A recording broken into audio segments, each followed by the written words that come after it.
Улсын их хурлын сонгуулийн 39-р тойрогт Монгол Ардын намаас нэр дэвшигч Ловсон цэрэнгийн инх амгалан.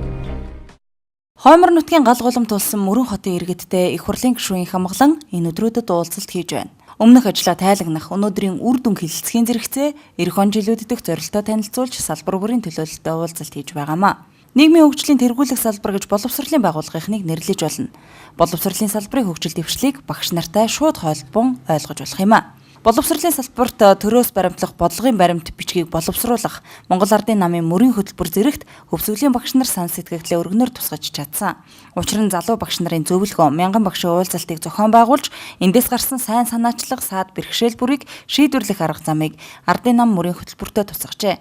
Багш нар ажилласан жил мэргэжлийн ур чадвар шавнарынхаа гаргасан амжилтад тулгуурлан цалингаас гадна урамшууллын тогтолцоотой болно. Нэг сурагч бүрт хүрч ажилдаг тэдний хөдөлмөрийг төр үнэлэх цаг болсон гэж нэр дэвшигч хамглан хэллээ.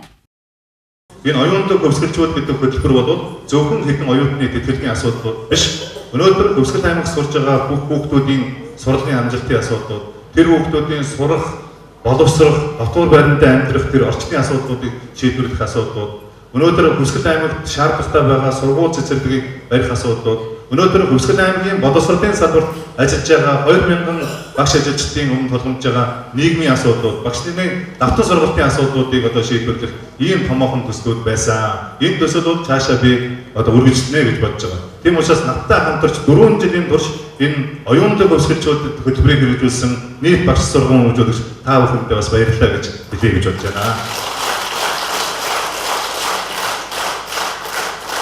Багш бүрт компьютер хөтөлбөрт Хөвсгөл аймаг хамрагдсан байдаг. Аймгийн хэмжээнд 2000 орчим багш ажиллаж байгаагаас 1538 нь өнгөрсөн жилүүдэд мэргэжил дэвшлүүлэх сургалтад шат дарааллын дагуу хамрагджээ. Багш нарын амьдрах орчин ажиллах нөхцөлийг сайжруулах шат дараалсан арга хэмжээний нэг нь сургууль цэцэрлэгийн тоог нэмэгдүүлэх, засварлан шинжлэх ажил юм.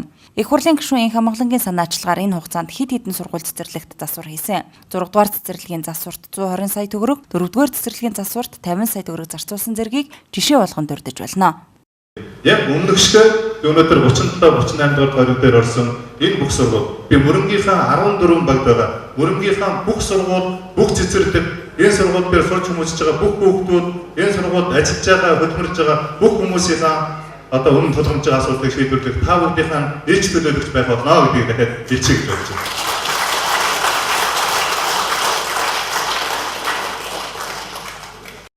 Мөрөн хот улсын хэмжээнд анх удаа усан бассейн бүхий сургуулийг ашиглалтанд оруулж байна. Энэ сургууль 640 хүүхдийн судалтай. Оюунлаг хөвсгөл хөтөлбөрийн хүрээнд энэ бүх ажил төлөвлөгөөний дагуу хийгдэж байгаа. Нэр дэвшигч хамглагын танилцуулж байгаагаар ерөнхий боловсролын сургуулиуд 3 ээлжээр хичээллэх явуулж нэг ангид 30-аас дээш хүүхэд суралцахгүй байхаар бодлогын баримт бичигт тусгуулах юм а. Та бүхэн 2008-аас 12 оны хооронд засгийн газар хэдэн удаа багш нарынхаа боловсролын салбарт ажиллаж байгаа хүмүүсийн цалин нийгмийн баталгааны асуудлуудыг шийдвэрлэж ирсэн бэ гэдгийг одоо бас ирээд санах хэрэгтэй.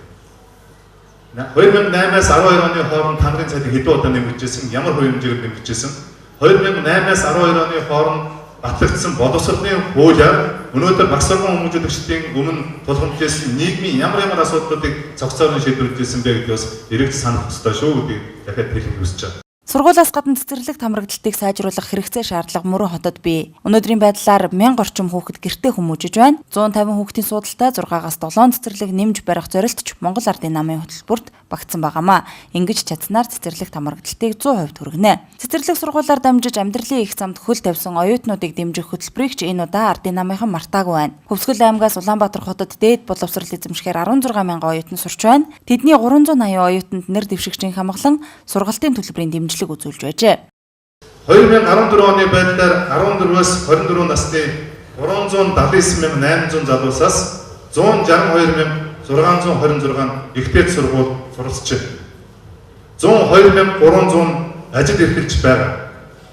Бол 114,174 сургуулгүй ажил эрхлээгүй залуучууд байна гэж байна.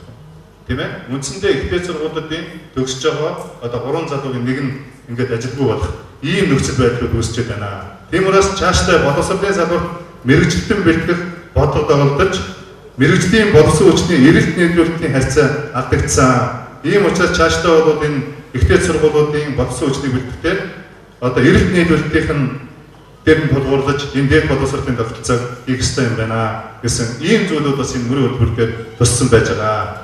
Нэг оюутны 4 жил суралцах төлбөр болон бусад зардалд эцэг эхчүүд 12-оос 17 сая төгрөгийг зарцуулдаг болохыг судалгаагаар нотолсон байна. Энэ их мөнгийг олохын тулд эцэг эхчүүд цалингийн эсвэл тэтгэврийн зээл авдаг. Харин Монгол Ардын намын мөрийн хөтөлбөрт боловсролын зээлийн сан гэсэн ойлголтыг багтаасан бөгөөд оюутан өөрөө зээлээр суралцах боломжийг бий болгох юм а. Ингэснээр тухайн суралцагч илүү хариуцлагатай хичээллэж идэвхтэй ажиллах болно. Ихтэй сургууль төгсөж байгаа 40 оюутан тутмын ердөө нэг нь баталгаатай ажлын байраар хангагдаж байгааг мөн судалгаанаас харж болно. Гэтэл мэрэгжлийн сургалт үйлдвэрлэлийн төв төгссөн 2 сурагч тутмын нэг нь баталгаат ажлын байранд очиж байгаа. Тиймээс эх он жилүүдэд мэрэгжилтэй ажилтан бэлтгэх, энд суралцахад дэмжлэг үзүүлэхээр шийдвэрлээд байна. Монгол Ардын намын мөрийн хөтөлбөрт туссны дагуу цаашид чанаргүй хувийн хвшлийн ихтэй сургуулийг цөөлөхөөр төлөвлөж байна. Мөн оюутнуудад олгож байгаа үндэсний тэтгэлэг болох 70,000 төгрөгийг хэвээр үргэлжлүүлэх, эдийн засгийн боломжоос хамаарч нэмэгдүүлэхээр заажээ.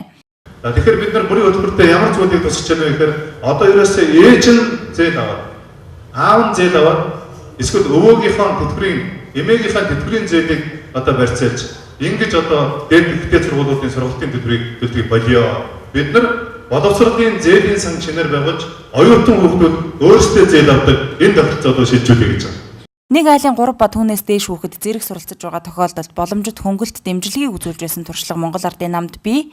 Тэгвэл зогссон энэ хөтөлбөр дахин хэрэгжихнэ. Эх орны ирээдүй болсон хүүхэд залуусыг хөгжүүлэх, хүмүүжүүлэх үүргийг хүлээдэг боловсролын салбарт хийсэн ажил, хийх төлөвлөгөөг энэ удаад танилцууллаа.